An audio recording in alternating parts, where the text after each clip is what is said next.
حالیہ دنوں میں ملک کے مین اسٹریم میڈیا میں ایک واقعہ بہت ہی زیادہ ہائی لائٹ ہے، پاپولر ہے، شاید نیوز دیکھنے والے ہر ایک شخص نے اسے دیکھا ہوگا۔ ممبئی کا ایک شخص جس کا نام آفتاب تھا، اس کا تعلق کسی لڑکی کے ساتھ ہوا، غلط طریقے سے ہوا۔ اسلام نے منع کیا، غیر مصافحین ولا متخذی اخدان، عورتوں کے بارے میں کہا گیا غیر مصافحات ولا متخذات اخدان۔ اسلام یہ چاہتا ہے کہ ہر شخص کی عزت محفوظ ہو اور ہر بیٹی کی عزت محفوظ ہو، لہذا کسی بیٹے کو یہ اجازت نہیں ہے کہ کسی لڑکی کے ساتھ چھپ کر کے بدکاری کرے یا اس کے ساتھ چھپ کر کے دوستی کرے۔ کسی بیٹی کو اور کسی لڑکی کو یہ حق نہیں دیا گیا کہ وہ کسی لڑکے کے ساتھ بوائے فرینڈ کا رشتہ قائم کرے، چھپ کر دوستی کرے اور غلط کاری کرے۔ اسلام نے منع کیا، اسلام کے اس قانون کو چھوڑ دیا گیا، اور شادی سے پہلے ایک ایسا تعلق قائم ہوا جو تعلق بعد میں اس کا دوستی سے بدلا، پھر وہ دوستی کا تعلق محبت سے بدلا، اور پھر اس کے بعد ان دونوں کے اندر ایسا تعلق ہوا کہ وہ ممبئی سے دہلی آئے۔ دہلی میں دونوں میں کسی بات پر نوک جھونک ہوئی، لڑکی کا مطالبہ تھا کہ مجھ سے شادی کرو اور لڑکا اس پر انکار کرتا رہا، یہاں تک کہ غصے میں آ کر اس شخص نے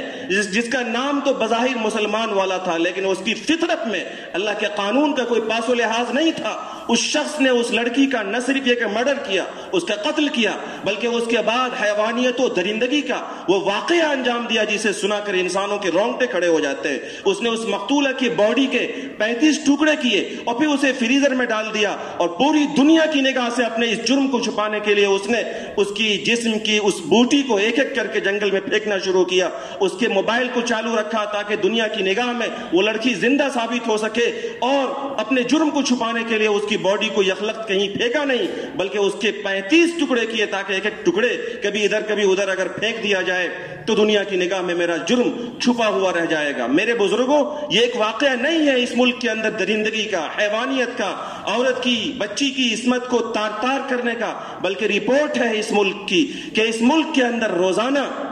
ہر 20 منٹ پر ایک لڑکی کی عصمت تار تار ہوتی ہے۔ یہ ملک کی رپورٹ ہے، اور ماہرین نے یہ رپورٹ تیار کی ہے کہ اس ملک کے اندر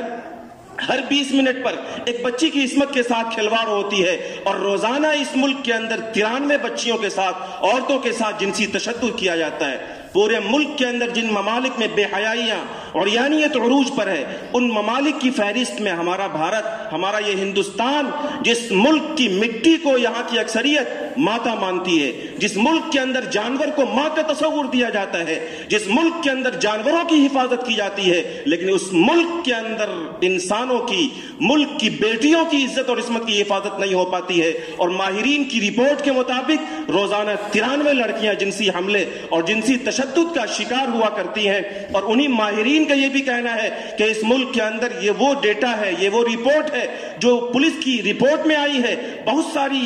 زناکاری، عصمت دری کے واقعات اکثر ایسے ہوتے ہیں جو پولیس رپورٹ میں نہیں آ پاتی ہے۔ میرے بزرگوں اور دوستوں، اسلام نے کبھی بھی ظلم کو برداشت نہیں کیا، اسلام نے کبھی بھی ظالم کا ساتھ نہیں دیا، اسلام نے ہمیشہ عدل و انصاف کا پیغام دیا۔ اسلام نے یہ کہا، اتقوا الظلم فإن الظلم ظلمات یوم القیامہ، اے انسانوں ظلم سے بچو، کیونکہ ظلم کسی پر بھی کرو گے تو یہ آخرت میں تمہارے لیے بہت ساری تباہی و بربادی کا سبب بنے گا۔ فرمایا گیا کہ اپنے آپ کو اتقی دعوت المظلوم، مظلوم کی آہ سے بھی بچاؤ، کبھی کسی کی چیز ناجائز طریقے سے مت لو، کبھی کسی کی چیز پر ناجائز حملے مت کرو، کبھی کسی کی جان پر، اس کے املاک پر ظلم مت کرو۔ اگر تم ظلم کرو گے اور مظلوم کی زبان سے آہ نکل گئی تو وہ تمہاری آخرت اور تمہاری دنیا کو تباہ کرنے کے لیے کافی ہے۔ بترس ازاہ مظلومہ کہ ہنگامے دعا کردن، اجابت از در حق بہرے استقبال میں آیت۔ کبھی کسی پر ظلم مت کرنا، کیونکہ اللہ کی بارگاہ میں مظلوم کی آہ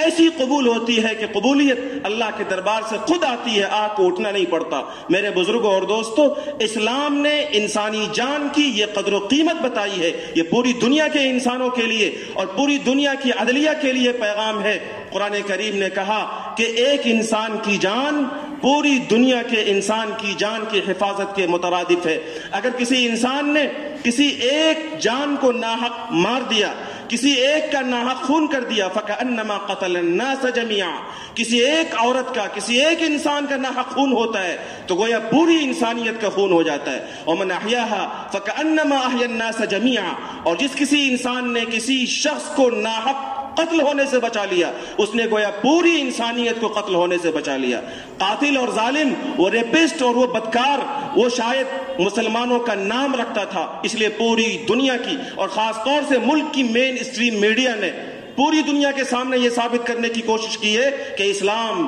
ظالمانہ مذہب ہے، اسلام اپنے اندر تشدد رکھتا ہے۔ یہ دیکھو مسلمان کیسا اس نے واقعہ انجام دیا۔ پوری دنیا کے ان میڈیا کے لوگوں سے اور عدلیہ کے لوگوں سے یہ بتانے کی ضرورت ہے کہ اسلام نے امن و آستی کا اور اسلام نے انسانیت کی جان کی حفاظت کا جو وعدہ کیا اور اس تعلق سے جو پیغام دیا، اس پیغام کو تم اپنے ملک کی عدالتوں میں نافذ کرو۔ کسی کی ہمت نہیں ہوگی کہ کسی کی ماں اور کسی کی